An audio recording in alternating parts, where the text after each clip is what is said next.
আসসালামু আলাইকুম। দেখতে পাচ্ছেন আমার কাছে একটি সেটটি খোলা, কারণ আমি ভিডিওটা যেন ছোটো হয় তার জন্য খুলে রাখছিলাম আগেই। সেটটা হঠাৎ করে বন্ধ হয়ে গেছে, দেখতে পাচ্ছেন চালু হইতেছে না। তো ব্যাটারির মধ্যে কিন্তু পর্যাপ্ত পরিমাণ চার্জ আছে, যে চার্জে একটি মোবাইল চালু করতে নিঃসন্দেহভাবে সক্ষম। তারপরে চালু হয় নাই। আমি এখন পাওয়ার সাপ্লাই দিয়ে সেটটা লাগাই। দেখুন, পাওয়ার সাপ্লাই দিয়ে আমি সেটটা যদি লাগাই, এখন দেখুন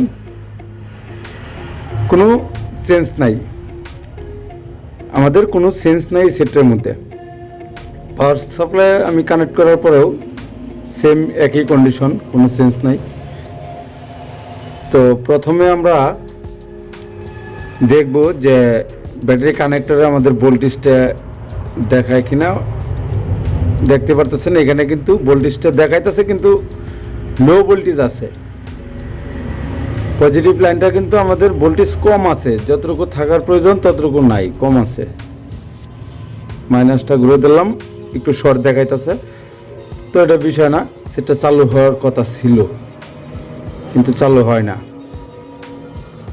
আমি কিপ্যাডের পাতাটাকে খুলে নেই।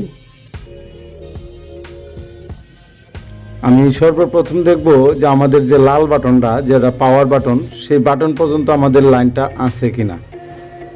দেখুন, আমাদের পাওয়ার বাটন পর্যন্ত কিন্তু লাইন আছে, তার মানে পাওয়ার বাটন ঠিকই কাজ করতেছে, কিন্তু সেটা চালু হয় না। আমি আবারও পাওয়ার সাপ্লাইয়ের সাথে কানেক্ট করি। হ্যাঁ, দেখতেই পারতেছেন আমি পাওয়ার সাপ্লাইয়ের সাথে কানেক্ট করছি। দেখুন, কোনো পালস নাই, সেটটা ফুল ডেড। তো এইখানে দেখেন একটি গ্রাউন্ড এবং কি একটি ব্যাটারির এই দুটা চিহ্ন দেওয়া আছে। এই দুটা চিহ্ন আমি যদি পাওয়ার সাপ্লাইয়ের সাথে কানেক্ট করে এইভাবে শর্ট করি, তাহলে কিন্তু আমাদের পাওয়ার সাপ্লাইটা শর্ট হয়ে যাওয়ার কথা ছিল, দেখতে পারতেছেন। কিন্তু পাওয়ার সাপ্লাইটা কিন্তু কোনো শর্ট দেখায় নাই। তার মানে এইটাই কিন্তু আমাদের ব্যাটারির পজিটিভ এবং এটা গ্রাউন্ড, ঠিক আছে। যদি আমাদের এই লাইনটা যদি ব্যাটারি কানেক্টর পর্যন্ত পৌঁছাইতো, তাহলে কিন্তু আমাদের সেটটা শর্ট দেখাইতো। দেখতে পারতেছেন পজিটিভ লাইনটা যখন আমি এখানে ধরলাম, তখন কিন্তু সেটটা চালু হয়েছে। এই যে এখানে দেখেন ব্যাটারি লেখা আছে, এই যে ফুটাটা দেওয়া। এখানে যখন আমি পাওয়ার সাপ্লাইয়ের পজিটিভ লাইনটা কানেক্ট করলাম, দেখুন আমাদের কত সুন্দর রিডিং আছে, এবং কি সেটটা কিন্তু খুব সুন্দর চালু হয়েছে। অথচ যখন আমরা ব্যাটারি কানেক্টরে লাগাই, তখন কিন্তু কোনো পালস নাই সেটা। এই যে এই সাইডে একটা ডায়োড থাকে, ডায়োডটা কিন্তু অটোমেটিক অ্যাক্টিভ প্রান্ত মানে খোলা আছে, খুলে গেছে। আমি এই ডায়োডটা এখান থেকে খুলে দেখি কি পরিস্থিতি, কেনই বা খুলে গেছে। এই যে ডায়োডটা কিন্তু খুলে গেছে।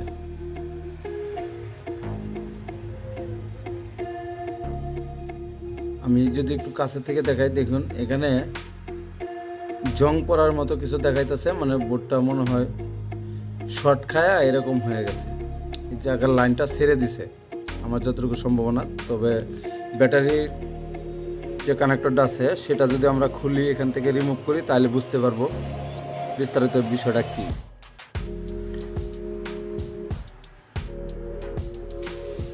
আমি ব্যাটারি কানেক্টরটা খুলে নিলাম।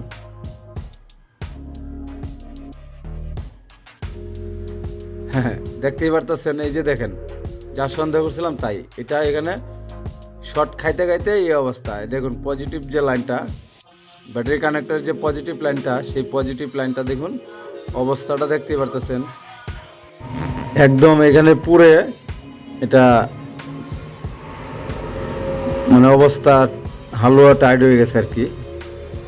মাদারবোর্ডের যে উপরে যে সল্ডারটা থাকে, সেটা এখান থেকে এই লাইনগুলোর পর্যন্ত ডিসকানেক্ট হয়ে গেছে, এখানে শর্ট খাইতে খাইতে। দেখুন ব্যাটারি কানেক্টরের পজিটিভ লাইনটার অবস্থা, আর মাদারবোর্ডের অবস্থা তো দেখতে পারতেছেন। এই দেখেন এখান থেকে লাইনটা উঠে গেছে, এমন একটা পরিস্থিতি। তো সম্ভবত এটা কোনো সময় হয়তো পানি ঢুকছিল বা পানি পড়ছিল, সেটাকে ওয়াশ করে নাই। ওয়াশ না করার ফলে এই লাইনটা শর্ট খাইতে খাইতে এই অবস্থা।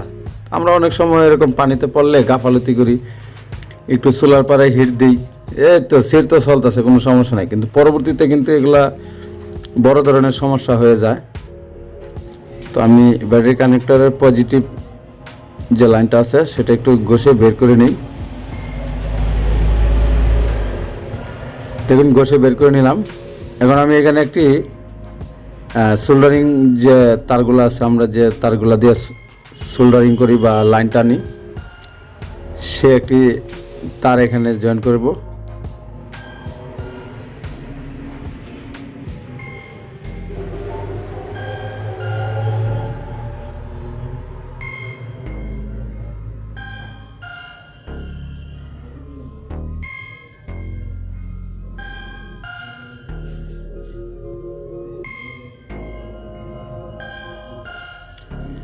আমি এই তারটাকে জাম্পার করে নিলাম ব্যাটারি কানেক্টরের সাথে, দেখতে পারতেছেন।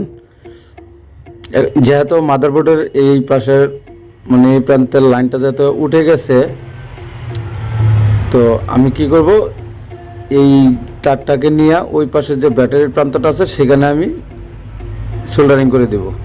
তারপর দেখি কি হয়। আগে ব্যাটারি কানেক্টরটা লাগিয়ে নিই। আমার ব্যাটারি কানেক্টরটা লাগানো হয়ে গেছে। এখন এই যে ব্যাটারির লেখা যে লাইনটা আছে, যেখানে আমরা দৌড়ছিলাম পরে সেটটা চালু হয়েছিল, সেখানে আমরা এটাকে সোল্ডার করে দেব।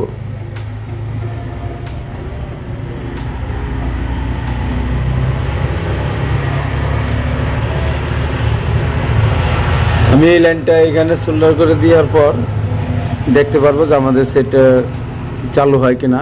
তবে আশা করি হয়ে যাবে, যেহেতু আমি পাওয়ার সাপ্লাইয়ের পজিটিভ লাইনটা যখন এখানে টাচ করলাম তখন কিন্তু আমাদের সেটটা পালস উঠছিল এবং কি সেটটা রান হয়েছিল। তো এখানে সেই পজিটিভ লাইনটা মিসিং ছিল, যার ফলে লাইন পায় নাই। দেখুন লাগিয়ে দিলাম। আমি গ্রাউন্ডের যে ব্যাটারি কানেক্টরটা আছে আবার একটু সোল্ডারিংটা করে নিলাম সুন্দর করে। এখন আমি দেখি যে আমাদের সেটটা চালু হয় কিনা।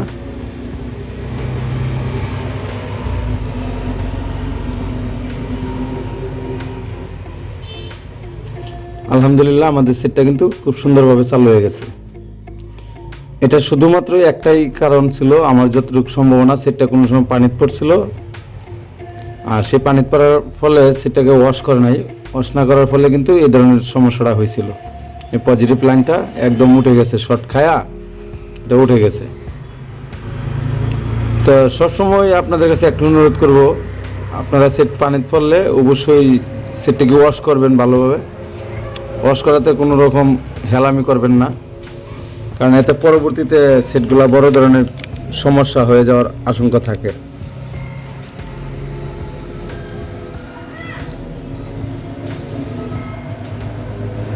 সেটটাকে আমি পুরোপুরি ফিটিং করে ফেলবো একদম। আমাদের সেটটা কিন্তু পুরোপুরি মানে ফিটিং করা হয়ে গেছে। তো আমি আবারও চেক করে দেখি আমাদের সেটটা চালু হয় কি না। আলহামদুলিল্লাহ আমাদের সেটটা কিন্তু চালু হয়েছে, আর কোনো প্রকার প্রবলেম নাই। তো দেখতেই পাচ্ছেন যে কিভাবে একটা ডেড মোবাইলকে খুব সহজভাবে রিপেয়ার করা যায়। তো অবশ্যই একটু ভালোভাবে যদি আপনারা খেয়াল করে কাজগুলো করেন তো প্রত্যেকটা কাজই খুব সহজভাবে কাজগুলো করা সম্ভব। আমার ভিডিওটা কষ্ট করে দেখার জন্য আপনাদের সকলকে ধন্যবাদ। আর আমার ভিডিওগুলো যদি ভালো লাগে অবশ্যই আমাকে একটি লাইক দিয়ে আমার চ্যানেলটাকে সাবস্ক্রাইব করবেন। ধন্যবাদ সকলকে।